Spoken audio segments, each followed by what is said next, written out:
Roster cutdown day is tomorrow, but the Falcons have already made a handful of moves, so we're going to share that with you guys and talk about a potential John Metchie trade. But really quickly, we are closing in on 24,000 subscribers, a little over 400 away, so I invite everyone watching that is not subscribed to consider doing so for absolutely nothing.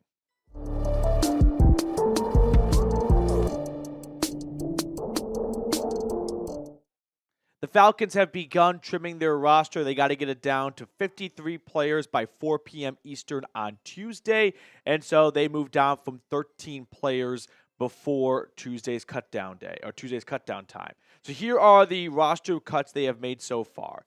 QB4, John Paddock has lost the really sad battle with Taylor Heinicke for QB3, which might not even be a thing. Wide receiver Josh Ali, tight end Austin Stogner, tight end Jordan Thomas, offensive lineman Zack Bailey, Jaryd Jones-Smith, and John Leglue, Storey Jackson at linebacker, Donavan Mutin, edge Bradlee Anae, Trey Vaval, William Hooper, and Lukas Denis are the 13 initial cuts the Falcons have made as they get closer to that 53-player limit. So here are 6 players that I'm keeping a close eye on, though, over the next couple of hours. Quarterback Taylor Heinicke, we'll talk about him more in a second. Wide receiver Chris Blair, who I thought had the best preseason for any wide receiver because he played the most of all the wide receivers and definitely excelled along with Casey Washington, but he's safe with a rookie status. He's not going anywhere. Carlos Washington and Jace McClellan have been battling for that RB3 spot. They might take both, or they might just take one. Outside linebacker D'Angelo Malone, former third-round pick. His time might be done in Atlanta. And then cornerback Natrone Brooks, I thought made a lot of big splash plays at times, so keep an eye on him as well. But like I said, roster cuts are due by Tuesday, 4 p.m. Eastern. Now, one new wrinkle that might work in Taylor Heinicke's favor, you know that new rule the NFL brought out last year that basically allowed teams to have an extra third quarterback on their practice squad get elevated but not count towards a roster spot?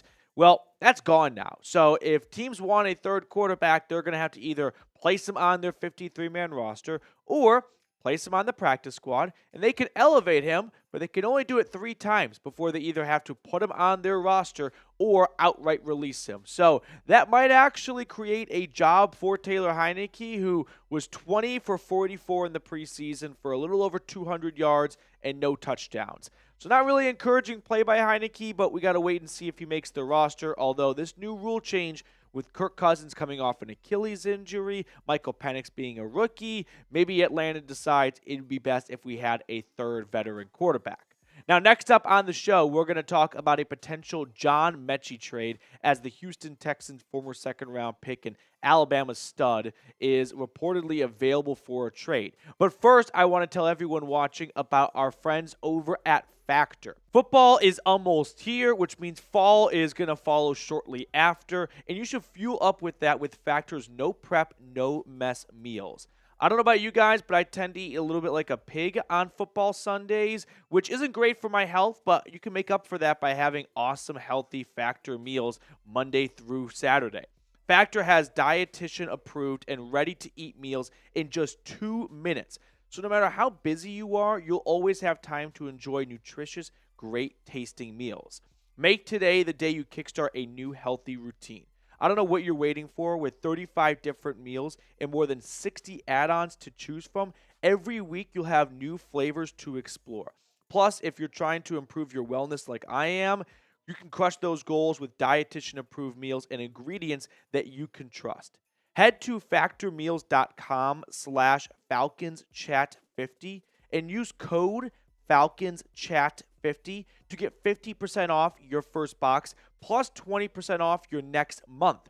That's code FalconsChat50 at factormeals.com/FalconsChat50 to get 50% off your first box plus 20% off your next month while your subscription is active. I put all that information in today's comments and description of the video. Go support Factor. They're a big supporter of us here at Falcons Today.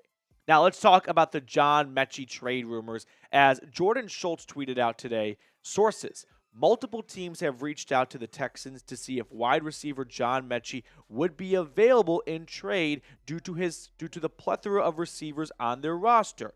It's unclear if Houston would move him, but several teams are keeping a close eye.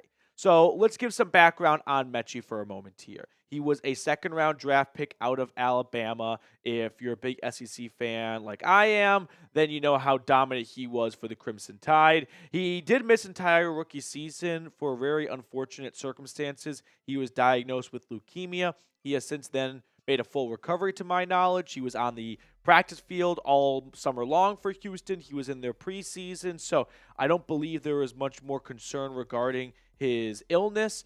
Last year as a rookie, so after missing all of 2022, 16 grabs, 158 yards. He played in 16 games, but he made 0 starts. And when you look at Houston's wide receiver room, you could understand why other teams might be curious about the former second-rounder's availability. I mean, Stephon Diggs was acquired. Nico Collins got a massive extension. Tank Dell is an up-and-coming young receiver. Robert Woods is still hanging out there. Noah Brown, Xavier Hutchinson probably outplayed John Metchie in the preseason this year. So 1, 2, 3, 4, 5, 6 guys I named that are likely ahead of John Metchie on the depth chart. And I could see Atlanta, who does not have 6 players that are better than John Metchie, picking up the phone and asking what it would cost to get the former Alabama Crimson Tide. You've got Drake London, Darnell Mooney, Ray McLeod, Casey Washington, Chris Blair. I mean, it's not a very deep room for an offense that's likely going to be very pass happy. Terry, I know you're watching. Please go get another wide receiver. I'm sure you've got a good plan in place, and the plan is probably let's wait for roster cutdown day to see what receivers are released by other teams that we can claim off the waiver wire.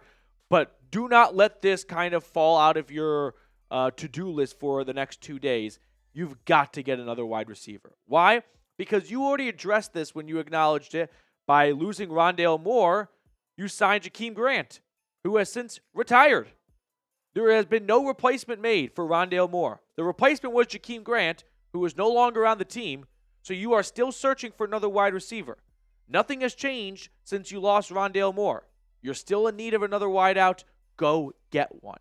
Now, like I said, I think the Falcons are going to be a very pass-happy offense this year, and Drake London's going to be a stud. I think Darnell Mooney is going to have a better year than he did last year in Chicago because hopefully Atlanta will move him out of the slot, which was a mistake the Bears made.